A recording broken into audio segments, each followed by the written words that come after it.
Нели? Да, Бориско. Винаги съм си мечтал да танцувам танго като малък, защото са ми казвали, че се танцува с две напред, една назад. И аз винаги съм си представил, че ще танцувам танца с две жени отпред и една отзад. Вярно, винаги съм се чудил какво ще прави тая отзад, но никога не е късно човек да научи някои нови неща, нали? Точно така, Борисе. Звучиш като 16 годишен пубертет в сайт за познанства. Следващата ти реплика сигурно ще е "Маце, ще те скъсам!" Само да ме пуснат нашите да изляза. Не съм толкова повърхностен и сега ще го докажа. Ще ти кажа една мисъл на аржентинския композитор на танго Енрике Сантос Десцеполо. Тангото е една тъжна мисъл, която човек може да изтанцува. Нека видим какви мисли бяха обзели Илияна Раева, докато се подготвяше за своето танго. Сега вече от другата страна много тежко. Предпочитам да съм на масата и да давам оценки.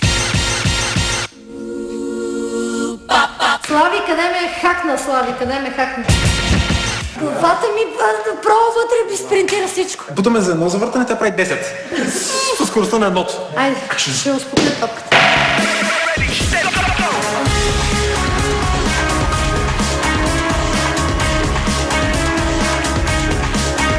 Просто се шашкаш. Ти дойде бързо, ти почва.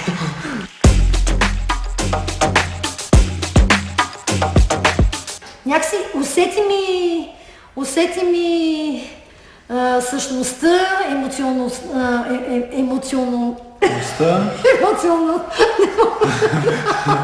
Това го триите.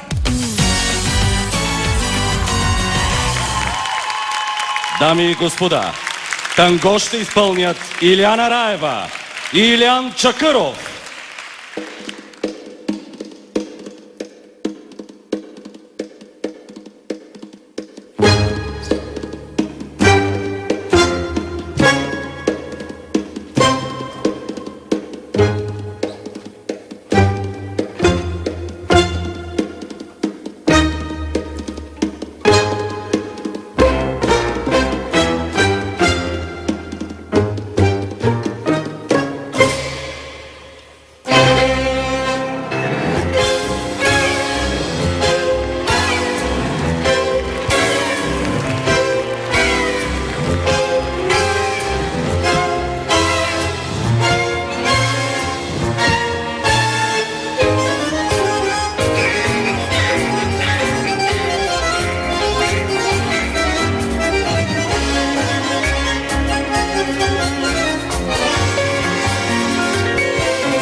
Заповядайте.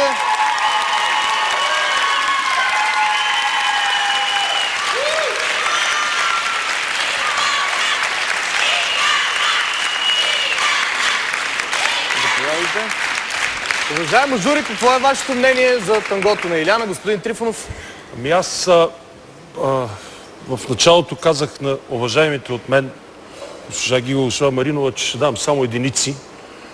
Това, което направи Митко, казах си да подкрепя тези, които не са танцори, пък в крайна сметка тези, които са професионалисти, както е госпожа Раева, ще бъда по-критичен. Защо ли си мисля такива глупости? Госпожа Раева направи един фантастичен танц. Не знам дали това за нея е било...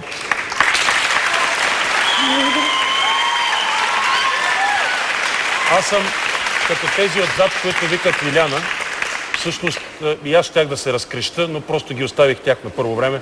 но наистина изключителен танц. Въобще дали си се забавлява през тази седмица, Илиана, не зная, но при всички положения ти караш и мен, и зрителите да се чувстваме уникални. Това е много важно. Благодаря ти, Слави.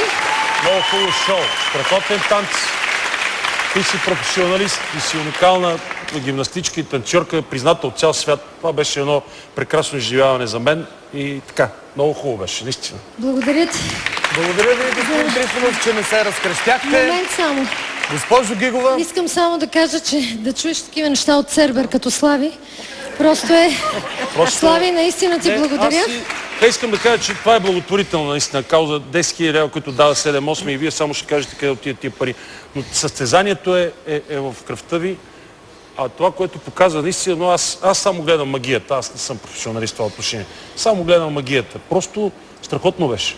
Кълнали сте, че беше много трудно, но за първи път, казвам го с ръка на сърцето, изпитвах уникално, безумно удоволствие да изтанцувам този танц. Всичко това дължа на Илиян, който направи тази композиция. Вечер, като си лягах, го сънувах. Сутрин, като ставам, го сънувам. Непрекъснато му звънях по телефона. Казах му какво съм си пробвала. Това за мен беше някаква магия, това танго. Илияне, благодаря ти, беше нещо изключително. Благодаря ви, госпожо Гигова. Това, което показа Илияна, беше и страст, и любов, и емоция, и нежност, и всички чувства, които може човек да изпита, вие ги показахте тук на този дансинг. Не беше нещо ново за теб, Илияна, да изтанцуваш това танго, защото още преди 1 година ти имаше своите първи уроци в Dancing Stars. Но сега това, което ти направи, беше върха. Поздравления! Благодаря. За Маринова. Няма по-трудно танго от аржентинското танго. Този вулкан от страсти, и доколкото знам легендата за неверната Мила, когато моряка се завръща от дълго пътешествие. В първия такт, когато вие се погледнахте един друг, на мене ми беше ясно, че тук ще пада покрива. Това, което искам да кажа обаче, е, че Илияна беше болна през тази седмица, подсмършеше много дълго, докато журираше. Тя беше на глад през тази седмица, за да може да влезе в килограми.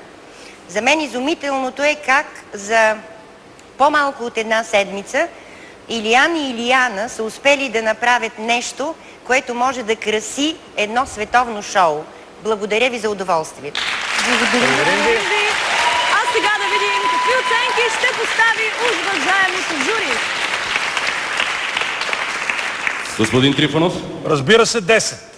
Браво! Госпожо Гигова. 10. Госпожо Маринова. 10.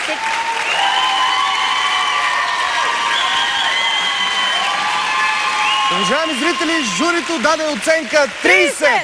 Илияна и Илиян очакват вашата подкрепа. Позвонете или изпратете СМС за тях на телефон 15302 за мобилните оператори или се обадете на телефон 0955 302 за фиксираните абонати. Аплодисменти за Илияна и Илиян!